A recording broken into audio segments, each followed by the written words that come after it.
ओम शांति।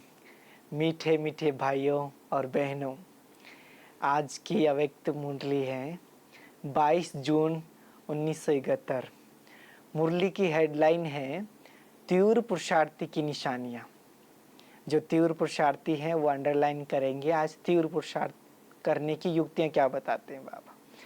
शुद्ध संकल्प स्वरूप स्थिति का अनुभव करते हो, जबकि अनेक संकल्पों की समाप्ति होकर एक शुद्ध संकल्प रह जाता है।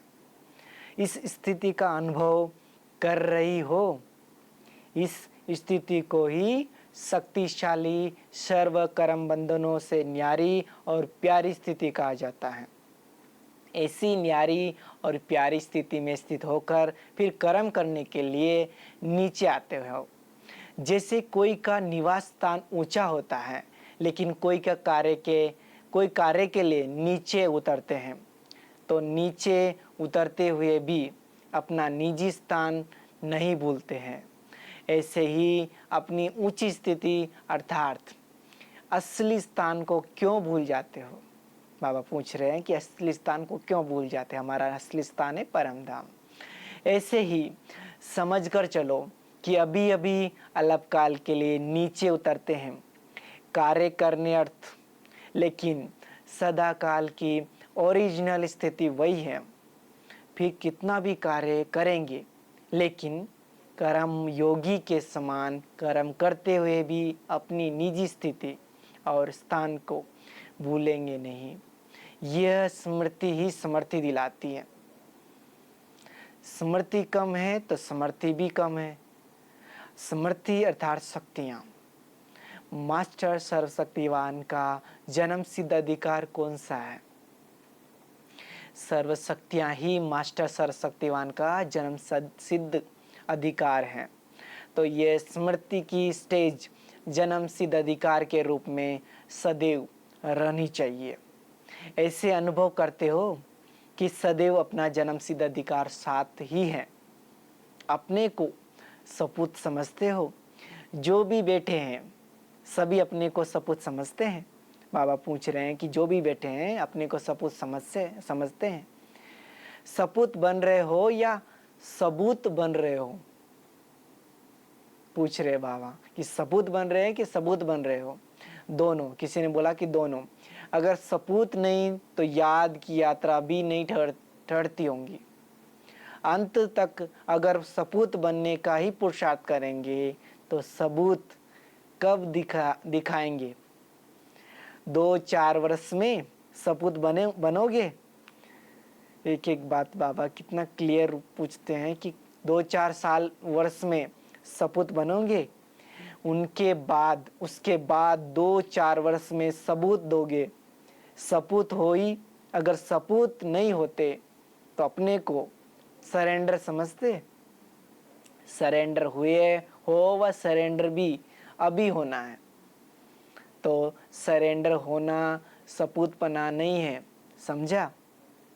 जो श्रीमत के आधार पर डायरेक्शन प्रमाण चल रहे हैं, अपने को ट्रस्टी समझकर चल रहे हैं, उनको तो सपूत कहेंगे ना।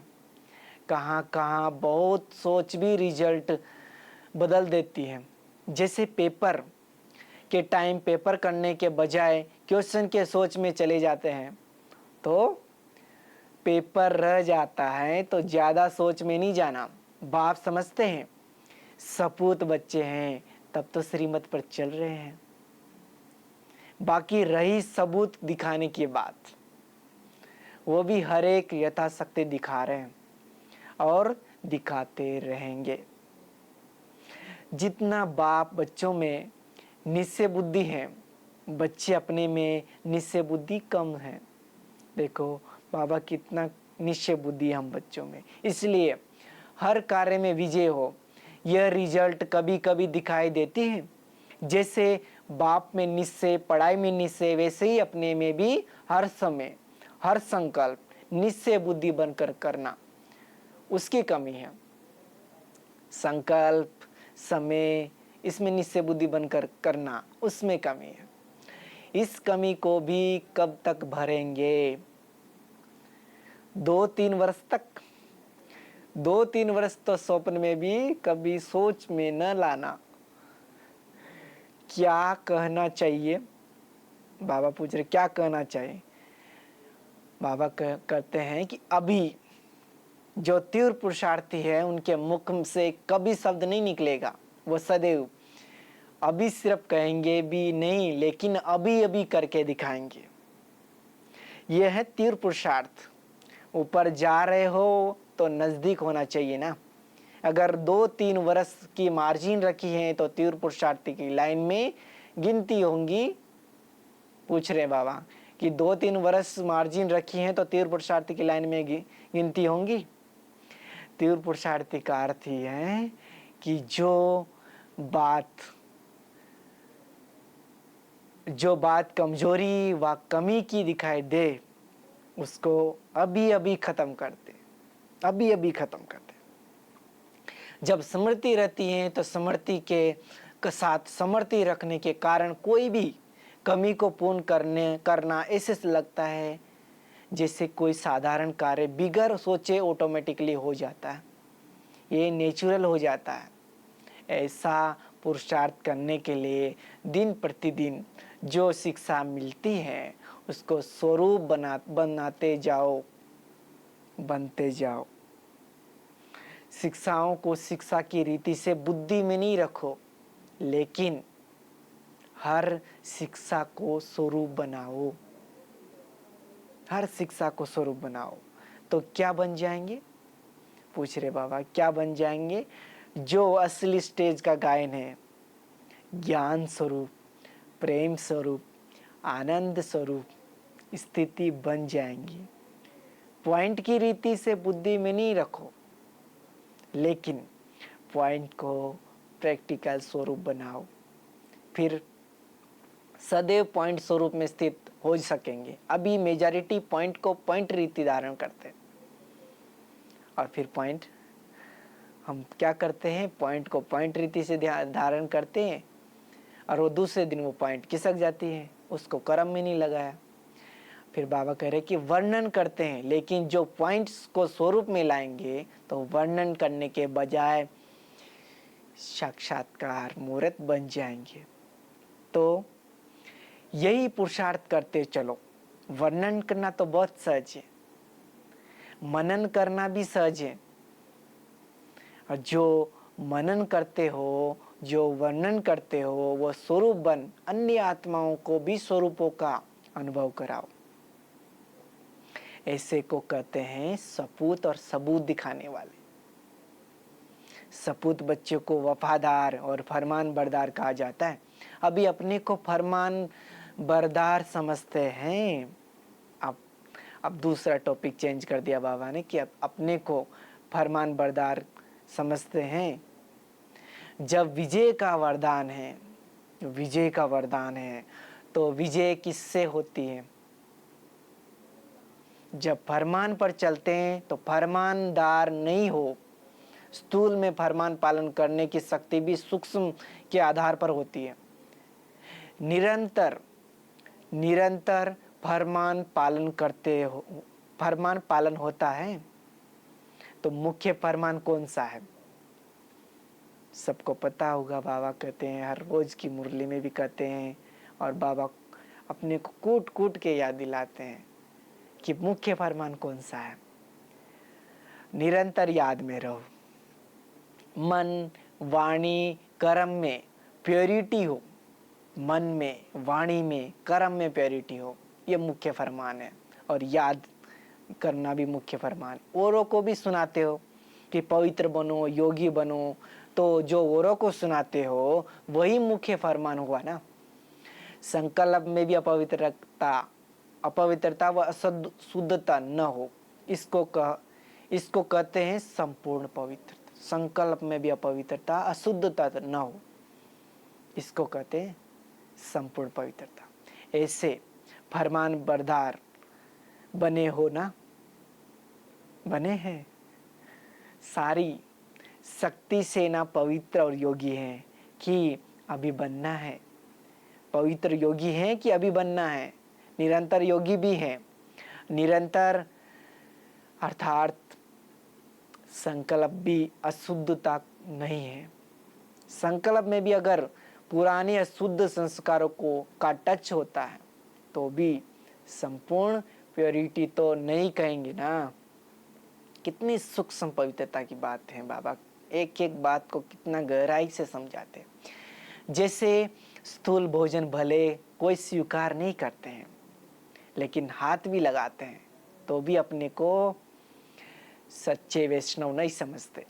अगर बुद्धि द्वारा भी अशुद्ध संकल्प व पुराने संस्कार सब संकल्प रूप में टच होते हैं तो भी संपूर्ण वैष्णव कहेंगे। कहा जाता है अगर कोई देखता भी है अकर्तव्य कार्य तो देखने का असर हो जाता है, उसका भी हिसाब बन जाता है। कोई गलत कार्य कर रहा है उसको देख लिया तो उसका भी असर हो जाता है, इसे कहा जाता है। इस हिसाब से सोचो तो पुराने संस्कार व अशुद्ध संकल्प बुद्धि में भी टच होते हैं तो भी संपूर्ण वैष्णव संपूर्ण प्योरिटी नहीं कहेंगे। पुरुषार्थ का लक्ष्य कहाँ तक रखा है?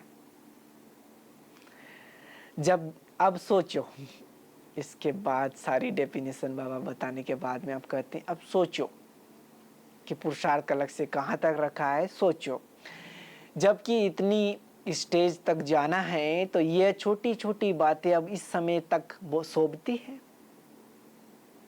अभी तक बचपन के खेल खेलते रहते हो, वह कभी दिल होती है बचपन के खेल खेलने की, वहाँ ही रचना की, वहाँ ही पालना की और वहाँ ही विनाश किया। यह कौन सा खेल कहा जाता है? वो तो भक्ति मार्ग के अंधश्रद्धा का खेल हुआ। माया आएंगी जरूर, लेकिन अब की स्टेज अनुसार समय अनुसार विदाई लेने अर्थ आनी चाहिए, न कि ऐसे स्वरूप में आए नमस्कार करने आए। अभी चलने की तैयारी नहीं करनी है। समय नमस्कार देखेंगे व चलेंगे। अभी चलने की तैयारी नहीं करनी है। कुछ समय नमस्कार देखेंगे व चलेंगे, चल पड़ेंगे। शक्तियों को सभी अनुभव करना है। बाप दादा इसका भी त्याग कर यह भाग्य पांडव और शक्तियों को वरदान में देते हैं। इसलिए शक्तियों की पूजा बहुत होती है। अभी से ही शक्तियों को भक्तों ने पुकारना शुरू कर दिया। आवाज सुनना आता है। जितना आगे चलते जाएंगे उतना ऐसे अनुभव करेंगे जैसे कोई मूर्ति के आगे भक्त लोग धूप जलाते हैं, वह गुणगान करते हैं, वह प्रैक्टिकल सब खुशबू अनुभव करेंगे और उनकी पुकार ऐसे अनुभव करेंगे जैसे कि सम्मुख पुकार रहे हैं। जैसे दूरबीन द्वारा दूर का दृश्य कितना समीप आ जाता है, वैसे ही दिव्य स्थिति दूरबीन का कार्य करेगी। यही शक्तियों की स्मृति की सिद्धि होंगी और इस अंतिम सिद्धि को प्राप्त होने के कारण शक्तियों के भक्त शक्तियों द्वारा रिद्धि सिद्धि की इच्छा रखते हैं। जब सिद्धि देखेंगे तब तो संस्कार भरेंगे ना। तो ऐसा अपना स्मृति की सिद्धि का स्वरूप सामने आता है। जैसे सन सोज फादर, वैसे ही रिटर्न में फादर का शो करते हैं। बाप दादा प्रत्यक्ष रूप में यह पार्ट नहीं देखते, लेकिन शक्तियों और पांडवों का ये पार्ट है। तो इतना वफादार फरमान बरदार बनना है जो एक सेकंड भी, एक संकल्प भी फरमान के सिवाय न छिले। इसको कहते हैं फरमान बरदार। और वफादार किसको कहते हैं? अब वफादार की डेफिनेशन, संपूर्ण वफादार वे कहलाएंगे जिसको संकल्प में भी व स्वप्न में भी सिवाय बाप के और बाप के कर्तव्य व बाप की ही महिमा, बाप के ही ज्ञान के और कुछ भी दिखाई न दे। ऐसे को संपूर्ण वफादार कहते हैं। एक बाप दूसरा न कोई, दूसरी कोई बात स्वप्न में भी स्मृति में दिखाई न दे, इसको कहते संपूर्ण वफादार।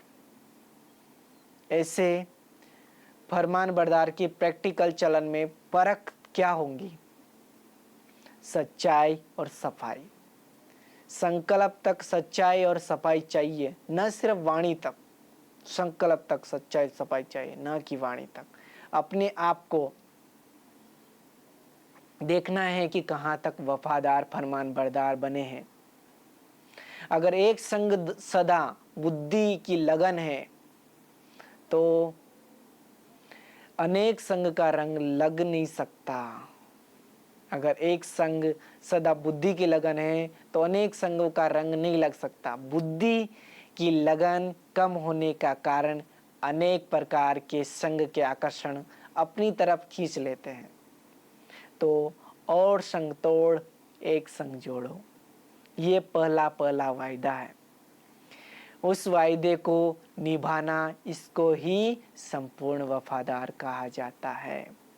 और फिर बाबा कहते हैं कि समझा? अच्छा, ओम शांति।